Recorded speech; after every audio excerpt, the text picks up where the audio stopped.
Hi,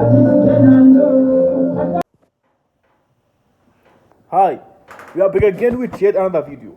My name is Party Twice, Mr. Beast Zimbabwe, and we are broadcasting live from our Party Twice studios. One of Party Twice to the social media. Oh, says well, who does waiting no matter what also in you. As a timid unzera is in city of Manapa. Scadupe Zamamato, Strashipora boys.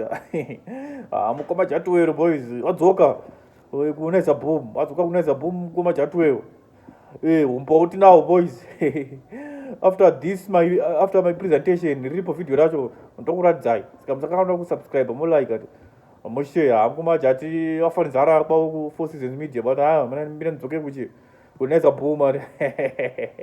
Boys. It's going to be the Zamamato Zipora, video rajuna. Hero. Wangu chati yamani Michael Machona 4 seasons alongside Nice Boom wakakosha hizo Pashota Seguru Dimba Mashuga mama yamani ne mashuga gogo yamani ayawaza kakosha mama ayo muguru wa wex guys ramema kadaro ramema kadzanya tusika cheti